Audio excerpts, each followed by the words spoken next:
بسم اللہ الرحمن الرحیم۔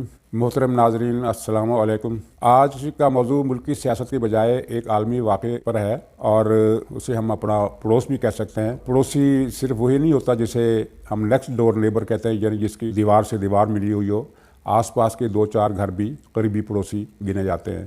تو میرا اشارہ آذربائیجان کی طرف ہے، جس نے اس مہینے کی 10 تاریخ کو ایک بہت بڑی فتح حاصل کی ہے اور اپنے دشمن ملک آرمینیا کے قبضے سے اپنا علاقہ چھڑا لیا ہے بڑی حد تک۔ وہ بڑی حد تک کی تشریح میں ذرا آگے چل کر کروں گا۔ یہ دونوں ملک آرمینیا اور آذربائیجان یہ کوہ کاف کے، جسے ہم کاکیشیا بھی کہتے ہیں اور قوقاز بھی کہتے ہیں اور قفقاز بھی کہتے ہیں، اور قفقاز ہی سے یہ کوہ کاف نکلا ہے۔ اصل میں یہ کاف کا پہاڑ نہیں ہے، بلکہ قوقاز یا کاکیشیا کا جو اردو میں شکل بنی قوقاز کی، قفقاز کی، تو وہ بول چال میں کوہ کاف کی شکل اختیار کر گئی۔ یہ بحیرہ کیسپین اور بلیک سی کے درمیان کی پٹی ہے، جس کا زیادہ تر علاقہ روس کے قبضے میں ہے، لیکن 3 ملک آزاد ہیں، جارجیا ہے، آرمینیا اور آذربائیجان ہے۔ اور آذربائیجان اور آرمینیا دونوں خلافت عثمانیہ کا حصہ رہے ہیں۔ خلافت عثمانیہ کے آخری دنوں میں آرمینیا اور ترکوں میں ایک جنگ ہوئی تھی، جس میں دونوں طرف سے بہت سارے لوگ مارے گئے تھے۔ تو تب سے آرمینیا کی ترکوں سے دشمنی چلی آ رہی ہے اور آذربائیجان کے لوگ بھی ترک ہیں۔ تو جب یہ سوویت یونین ختم ہوا تو تب یہ ملک آزاد ہوئے، آرمینیا، جارجیا اور آذربائیجان۔ تو آزادی کے فوراً بعد سوویت دور میں آرمینیوں کی ایک آبادی آذربائیجان کے اندر ایک علاقے میں آباد ہو گئی تھی۔ تو جب سوویت یونین ٹوٹا اور یہ 3 ملک آزاد ہوئے تو آرمینیا نے دعویٰ کیا کہ یہ جو علاقہ ہے جس میں آرمینی عوام کی شہریوں کی اکثریت ہے، یہ ہمارا ہے۔ حالانکہ جغرافی طور پر وہ آذربائیجان کا حصہ ہے اور تاریخ میں ایسی نظیر کوئی نہیں ملتی کہ چونکہ فلاں ملک کے فلاں شہر میں ہمارے لوگ اکثریت میں ہیں تو وہ علاقہ ہمیں دے دیا جائے۔ تو آرمینیا کا یہ مطالبہ سراسر ناجائز تھا، اور لیکن اس نے اس بنیاد پر، اس دعوے کو لے کر اس علاقے پر حملہ کر دیا، جس کو ہم کہتے ہیں نگورنو کاراباخ۔ تو اس وقت صورتحال یہ تھی کہ آذربائیجان ایک کمزور ملک تھا، اور ویسے بھی مسلمان ملک کمزور ہی ہوتے ہیں، تو آذربائیجان بھی کمزور تھا۔ اور دوسری یہ ہے کہ اس نے دعویٰ کیا اور دعوے کے ساتھ ہی حملہ کر دیا۔ آذربائیجان کو بالکل توقع نہیں تھی کہ آرمینیا اتنا بڑا اس طرح حملہ کر دے گا۔ چنانچہ تھوڑے ہی دنوں بعد آذربائیجان کی فوج کو شکست ہونے لگی، اور آہستہ آہستہ اس نے، آرمینیا نے، نہ صرف یہ کہ نگورنو کاراباخ کا علاقہ پورا قبضے میں لے لیا، بلکہ اس کے ارد گرد جو خاص آذربائیجان کا رقبہ تھا وہ بھی اس نے اپنے قبضے میں لے لیا۔ نگورنو کاراباخ کا رقبہ جو ہے وہ تقریباً 4400 مربع کلومیٹر ہے، اور اس کے ساتھ جو آذربائیجان کا خاص اپنا علاقہ تھا وہ تقریباً 5000 مربع کلومیٹر کا رقبہ وہ بھی آرمینیا نے ہتھیا لیا۔ آذربائیجان کے پاس اتنی ہمت نہیں تھی کہ وہ لڑ کر اپنا علاقہ واپس لے لیتا۔ اس نے مسلمان ملکوں سے مدد چاہی، لیکن کسی نے اس کی مدد نہ کی۔ ترکی نے اس لیے نہیں کی کہ وہاں ان دنوں خود معاشی کساد بازاری تھی، اور یہ 1992-93 کی بات ہے، اور ویسے بھی ترکی کی سیکولر حکومت جو تھی وہ پین اسلامکزم کو تو مانتی نہیں تھی۔ ایران نے اس لیے مدد نہیں کی کہ اگرچہ آذربائیجان کے لوگ مثلاً فقہ جعفریہ کے ماننے والے تھے، لیکن نسلاً وہ ترک تھے۔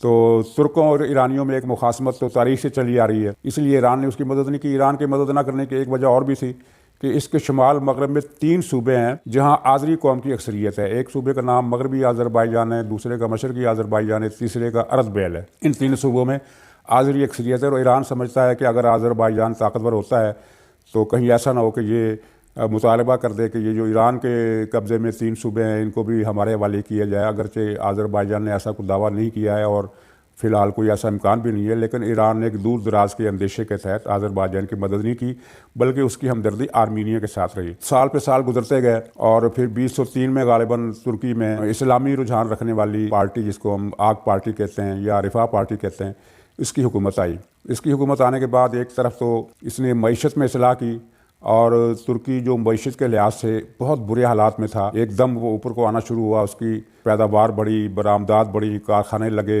بے روزگاری کم ہوئی، اور چند برسوں میں ترکی ایک بڑی معاشی طاقت بن گیا۔ اور اس کے ساتھ ساتھ اس نے ہتھیاروں کی طرف بھی توجہ دی۔ تازہ ترین جو صورتحال ہے اس میں ترکی نے ڈرون طیارے بنائے جو اپنی ٹیکنالوجی میں اسرائیل کے طیاروں سے لگا کھاتے ہیں، اور بلکہ بعض لوگوں کو تو خیال یہ ہے کہ وہ اسرائیل کے طیاروں سے بھی بہتر ہیں۔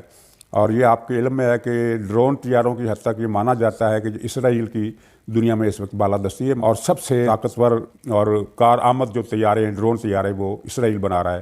تو ترکی کے طیارے اگر اس سے بہتر نہیں ہیں تو کم سے کم ہم پلہ ضرور ہیں۔ یہ 2 سال پہلے ترکی اور آذربائیجان کے درمیان رابطے ہوئے، اور یہ فیصلہ ہوا کہ آذربائیجان اگر آرمینیا سے یہ علاقے واپس لے گا اور اس سلسلے میں کوئی جنگ ہوئی تو ترکی آذربائیجان کی مدد کرے گا۔ اور اسی سال 3-4 مہینے پہلے ترکی نے باضابطہ اعلان کر دیا کہ وہ آذربائیجان کی مدد کرے گا، اور اس کے ساتھ ایک دفاعی معاہدہ بھی کر لیا۔ چنانچہ 21 ستمبر کو آذربائیجان نے حملہ کر دیا اور آرمینیا کو پہلے الٹیمیٹم دیا کہ وہ ہمارے علاقے چھوڑ دے، لیکن ظاہر ہے آرمینیا اس خیال میں تھا کہ وہ آذربائیجان اتنی بڑی جنگ نہیں لڑ سکتا، اس نے الٹیمیٹم مسترد کر دیا، جس کے بعد آذربائیجان نے 21 ستمبر کو حملہ کر دیا، اور حملے کے پہلے 3-4 دنوں میں ہی جنگ کا رخ واضح ہو گیا کہ آذربائیجان فتح کی جانب ہے اور آرمینیا کمزور پڑ رہا ہے۔ حالانکہ آرمینیا کی فوجی طاقت آذربائیجان سے اب بھی زیادہ ہے، اس کی فوج کی تعداد 70-75 ہزار ہے اور 64-65 ہزار آذربائیجان کے فوجی ہیں۔ اچھا، یہاں ایک دلچسپ بات دیکھیے کہ آرمینیا کی آبادی صرف 30 لاکھ ہے، 30 لاکھ آبادی میں 70 ہزار فوج، یہ بہت بڑا تناسب ہے۔ پاکستان کی آبادی 20 کروڑ ہے اور اس کی 7-8 لاکھ فوج ہے، انڈیا کی آبادی 1.5 ارب ہے، اس کی فوج 15-16 لاکھ ہے، تو یہ 30 لاکھ کی آبادی میں 70 ہزار فوج، یہ بہت زیادہ فوج ہے۔ آذربائیجان کی جو آبادی ہے وہ تقریباً 1 کروڑ ہے، اس تناسب سے اگر دیکھیں تو اس کی فوج آرمینیا سے 3 گنا کم ہے آبادی کے تناسب سے۔ بہرحال جنگ ہوئی اور اس جنگ کا رخ موڑا ترکی کے ڈرون طیاروں نے، جو بڑی تعداد میں آذربائیجان پہنچا دیے گئے تھے۔ یہ حالیہ عرصوں میں ہونے والی پہلی جنگ ہے جس میں ہوائی جہازوں، بمبر طیاروں اور فائٹر جیٹ کا استعمال برائے نام ہوا ہے۔ تمام جنگ ڈرون طیاروں سے لڑی گئی ہے اور ڈرون طیاروں نے آرمینیا کے فوجی قافلے تباہ کیے، فوجی ڈپو تباہ کیے، ان کی لیبارٹریاں تباہ کی، ان کے ہوائی اڈے تباہ کیے، ان کے رسد اور نقل و حمل کے جو مراکز تھے وہ تباہ کیے، اور تقریباً 7 مہینے کی جنگ کے بعد آذربائیجان کی فوج سوشا کے شہر تک پہنچ گئی اور اسے قبضے میں لے لیا، جس کے ساتھ ہی آرمینیا کی مزاحمت ختم ہو گئی کیونکہ اس کی تمام ڈیفینس لائنیں ٹوٹ چکی تھی۔ آذربائیجان نے آرمینیا سے جو علاقہ واپس لیا جنگ کے ذریعے، اس کا رقبہ بنتا ہے تقریباً 35-36%، یعنی 35-36% علاقہ اس نے چھین لیا تو آرمینیا نے ہار مان لی۔ 64-65% علاقہ اب بھی آرمینیا کے پاس ہے، لیکن جو جنگ بندی کی جو شرائط طے ہوئی ہیں اور جو روس نے طے کرائی ہیں، ان کے مطابق تقریباً 40% علاقہ مزید اس مہینے اور نومبر میں آرمینیا آذربائیجان کو واپس کر دے گا۔ یوں ایک بہت بڑا علاقہ اسے بغیر کسی جنگ کے مل جائے گا۔ یہ جنگ بندی کیوں ہوئی؟ اس کی بنیادی وجہ یہ تھی کہ روس نے دیکھا کہ اگر آرمینیا مکمل طور پر شکست کھا گیا اور باقی علاقہ بھی آذربائیجان نے اس سے چھین لیا تو خطے میں اس کے مفادات متاثر ہوں گے، اور روس آپ کو علم میں ہوگا کہ شروع دن سے ہی آرمینیا کا حامی تھا، اگرچہ وہ اس نے اپنی فوج نہیں بھیجی، لیکن اسلحہ کی بہت بڑی کھیپ وہ آرمینیا کو دیتا رہا، اور یہ ٹرک ایران کے راستے سے ہو کر جاتے رہے، جس کی وجہ سے ایران کے جو صوبے ہیں آذربائیجان نام کے، وہاں ایرانی حکومت کے خلاف مظاہرے بھی ہوئے ہیں۔ چنانچہ روس نے دباؤ ڈال کر یہ امن معاہدہ کرایا جس کی روح سے 80% یا 75% علاقہ آذربائیجان کے پاس آ جائے گا، لیکن جو باقی 20% ہے اس کے بارے میں روس کا خیال ہے کہ یہ آرمینیا ہی کے پاس رہے۔ اس کا یا نیگورنو کاراباخ کا جو ایک بڑا رقبہ ہے، تو روس چاہتا ہے کہ اس کو ایک آزاد جمہوریہ بنا کر اس کا الحاق آرمینیا سے کر دیا جائے، یعنی وہ اگرچہ ہوگا ایک الگ ملک، الگ ریاست، لیکن آرمینیا کے وفاق یا اس کنفیڈریشن کے اندر ہوگا۔ تو بظاہر تو یہ ایک زیادتی والی بات ہے، لیکن اگر عملی طور پر ہم دیکھیں تو آذربائیجان نے ایک ہمہ گیر فتح حاصل کی ہے۔ اگر 20% علاقہ اس کے قبضے میں فی الحال نہیں بھی آیا تو تب بھی یہ کچھ چھوٹی بات نہیں ہے کہ اس نے اپنا 80% رقبہ، 70-75% رقبہ تو اس نے واپس لے لیا، اور یہ ساری مدد اس کی ترکی کی وجہ سے ہوئی ہے، کیونکہ ترکی اور آذربائیجان دونوں ایک ہی نسل سے تعلق رکھتے ہیں جس کو ہم ترک نسل کہتے ہیں۔ تو یہ آذربائیجان کی کامیابی کے ساتھ ساتھ ترکی کی بہت بڑی کامیابی ہے۔ اس جنگ کے 2 معنی نکلتے ہیں، ایک تو عملی جو سیاست ہے خطے کی اس حوالے سے، اور دوسری اس کی علامتی اہمیت ہے پاکستان کے حوالے سے۔ عملی اہمیت کا میں مختصر طور پر یہ ذکر کروں گا کہ ایک تو ترکی نے خطے میں اپنی دھاک بٹھا دی ہے، اپنے اثر و رسوخ میں اضافہ کر لیا ہے اور اپنے اتحادیوں کی تعداد بھی بڑھا لی ہے۔ آذربائیجان کو مضبوط کر کے اس نے ایران کو اور خطے کے دوسرے ممالک کو جتا دیا کہ وہ ان کے نسبت بالادست اور بہتر پوزیشن میں ہے۔